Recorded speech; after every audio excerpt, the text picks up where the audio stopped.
السلام علیکم ورحمۃ اللہ وبرکاتہ۔ بسم اللہ الرحمن الرحیم۔ آج ہم آپ کو حضرت علی رضی اللہ تعالیٰ عنہ کی طاقت کے بارے میں ایک ایسا واقعہ بتانے والے ہیں جن کے گھر میں اکثر فاقے ہوتے تھے، جو تین دنوں تک لگاتار روزے رکھتے تھے اور پھر پانی پی کر افطار کیا کرتے تھے، مگر پھر بھی ان کی طاقت کے بارے میں جان کر آپ سب لوگ حیران ہو جائیں گے۔ جنگ بدر اور جنگ احد کے بعد میں اللہ کے کرم سے مسلمان بہت مضبوط ہو گئے تھے، وہیں پر جو دوسری طرف جو کفار کے لوگ تھے، جو مشرک لوگ تھے، وہ کمزور ہونے لگے تھے۔ اسی لیے وہ چاہتے تھے کہ کسی بھی طرح سے مسلمانوں کے وجود کو ختم کر دیا جائے۔ اسی لیے ابو سفیان اور اس وقت کے عرب کے بڑے بڑے بہادر آپس میں مل گئے۔ ان میں عرب کا ایک بہت بڑا پہلوان بھی شامل تھا جس کا نام عمرو بن مرحب تھا، جس نے سینکڑوں جنگ لڑی تھی۔ وہ اپنے ایک ہاتھ میں اونٹنی کے بچے کو پکڑتا تھا اور دوسرے ہاتھ میں ہزاروں کے لشکر کو کاٹتا تھا۔ پھر جنوری 627 عیسوی میں ان تمام مشرکوں نے مل کر مدینے کی طرف بڑھنا شروع کر دیا۔ اس بات کا علم جب رسول اللہ صلی اللہ علیہ وآلہ وسلم کو ہوا تو آپ نے اپنے تمام اصحاب کو بلوایا اور فرمانے لگے کہ ایک طرف عرب کے سارے مشرک اور کفار ہیں، وہیں پر دوسری طرف ہم اتنے سے مسلمان ہیں، بس اب اللہ کی طرف سے اب فیصلہ ہوگا کہ حق اور باطل کیا ہے۔ سارے اصحاب یہ سوچتے رہے کہ اتنی بڑی فوج کو ہم مقابلہ کیسے کر پائیں گے۔ اتنے میں سلمان فارسی رضی اللہ تعالیٰ عنہ فرمایا، یا رسول اللہ، ہمارے مدینے کو 3 طرف سے پہاڑوں نے گھیر رکھا ہے اور صرف ایک طرف سے آنے جانے کا راستہ بنا ہوا ہے۔ اگر ہم اس راستے پر ایک بڑا سا گڈھا کھود دیتے ہیں تو پھر کوئی کفار کھلے طور پر مدینے پر حملہ نہیں کر سکیں گے۔ اس بات کو سب نے بہتر سمجھا اور پھر سب لوگ خندق کھودنے میں لگ گئے۔ پھر 6 دنوں تک تمام مسلمان لگاتار گڈھا کھودتے رہے۔ آخر مدینہ کی حفاظت کے لیے 5.5 کلومیٹر لمبی، 4.5 میٹر گہری اور 9 میٹر چوڑی ایک خندق کھودی گئی۔ پھر جیسے ہی ابو سفیان، عمرو بن مرحب اور عرب کے بڑے بڑے بہادر مدینے کے قریب آئے تو انہوں نے دیکھا کہ مدینے کے باہر ایک بہت بڑی خندق کھدی ہوئی ہے۔ یہ دیکھ کر وہ حیران ہوئے اور سوچنے لگے، ان لوگوں نے آخر اتنی بڑی خندق کھودی کیسے ہے اور اب ہم مدینے پر حملہ کیسے کریں گے۔ اس کے بعد یہ 6 ہفتوں تک مدینے سے باہر بیٹھے رہے۔ پھر عمرو بن مرحب نے کہا کہ یہ تو میری توہین ہے۔ اتنا کہتے ہوئے اس نے اپنے گھوڑے کو خندق میں اتار دیا اور جیسے تیسے کر کے اس نے خندق کو پار کیا اور مدینے میں پہنچ گیا۔ پھر چیخ چیخ کر کہنے لگا، اے مسلمانوں، جھوٹے خدا کے دعوے کرنے والوں، اگر ہمت ہے تو آ کر مجھ سے لڑو یا پھر میرے ہاتھوں مر جاؤ۔ یہ سب سن کر سارے مسلمانوں نے اپنی نظریں جھکا لی اور خاموش ہو گئے۔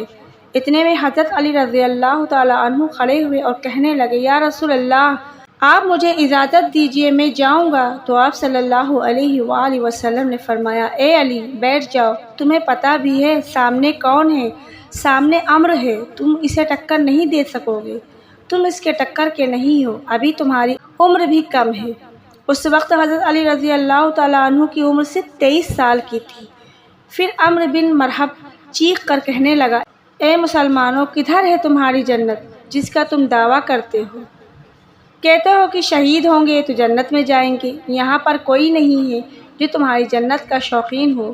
مسلمانوں میں بڑے بڑے بہادر اور پہلوان بھی بیٹھے ہوئے تھے، جن میں عمر، طلحہ جیسے بہادر بھی تھے، مگر سب کے سب خاموش ہو گئے۔ اتنے میں حضرت علی پھر سے اٹھے اور کہنے لگے، یا رسول اللہ صلی اللہ علیہ وآلہ وسلم، آپ مجھے اجازت دیجیے، اس ظالم کا میں منہ بند کروں گا۔ تو آپ صلی اللہ علیہ وآلہ وسلم پھر سے کہنے لگے، اے علی، بیٹھ جاؤ، تمہیں دکھتا نہیں سامنے عمرو ہے؟ پھر رسول خدا صلی اللہ علیہ وآلہ وسلم نے فرمایا کہ کون ہے جو اس کافر کا منہ بند کروائے گا؟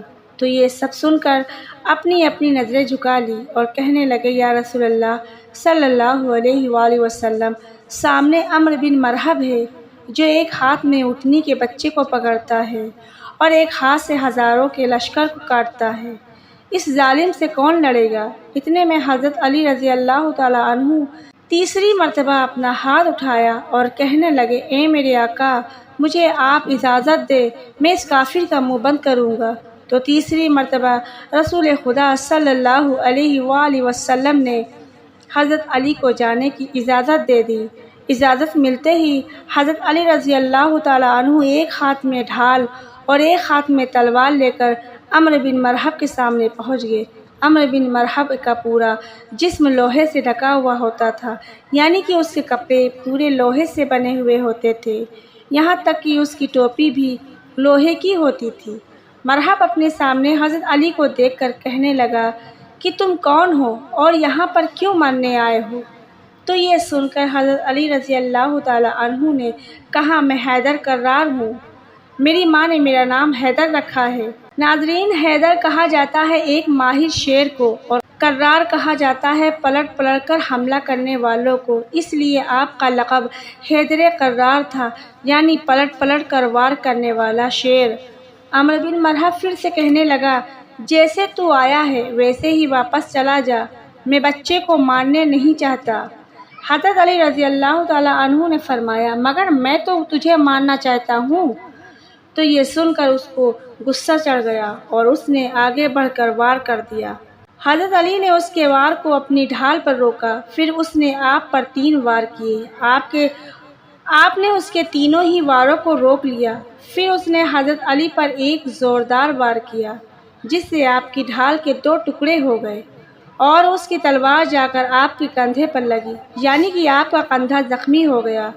اب حضرت علی حیدر کرار بنے، یعنی کہ پلٹ پلٹ کر حملہ کرنے والے بنے۔ آپ نے پلٹ کر عمرو بن مرحب پر ایک ایسا وار کیا جس نے مرحب کی ڈال کو توڑ دیا، پھر آپ کی تلوار جا کر سیدھا مرحب کے کاندھے پر لگی۔ مرحب کے لوہے کے کپڑوں کو چیرتی ہوئی آپ کی تلوار اوپر سے لے کر نیچے تک آ گئی، یعنی کہ آپ کی تلوار نے جسم کے 2 حصوں میں چیر دیا۔ پھر اس کی لاش پر اپنا پاؤں رکھ کر کہنے لگے، تو مجھ سے کیا مقابلہ کرے گا؟ تو ہے پتھر کا پجاری اور میں ہوں محمد کا غلام۔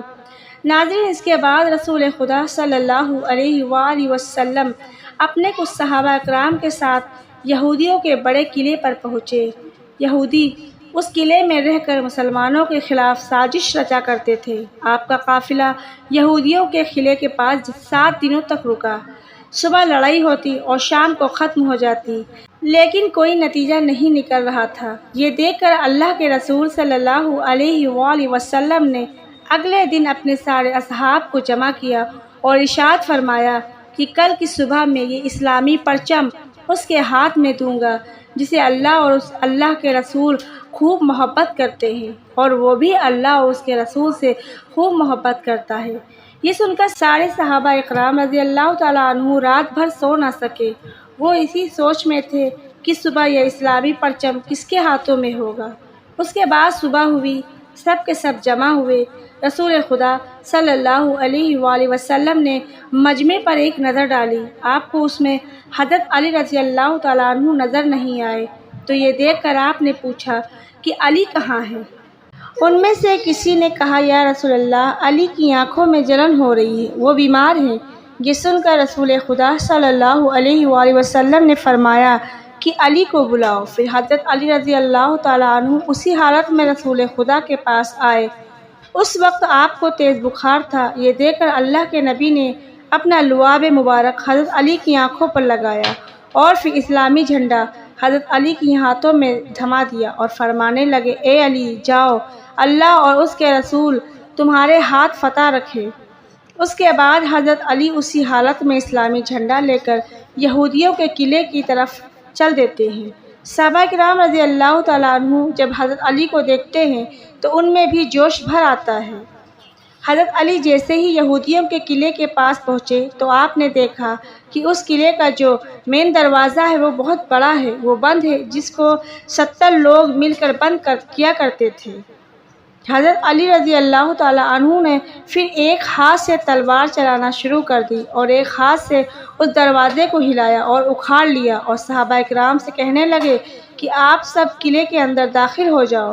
پھر حضرت علی ایک ہاتھ سے اس وقت تک دروازے کو اٹھائے رکھا جب تک کہ تقریباً 600 صحابہ کرام قلعے کے اندر داخل نہ ہوئے۔ پھر جب سارے صحابہ کرام قلعے کے اندر داخل ہو گئے تو پھر حضرت علی نے اس دروازے کو اتنی زور سے دور پھینکا کہ وہ کئی گز دور جا کر گرا، جس کی طاقت 70 لوگوں کے برابر تھی۔ وہ حضرت مولا علی رضی اللہ تعالیٰ عنہ تھے۔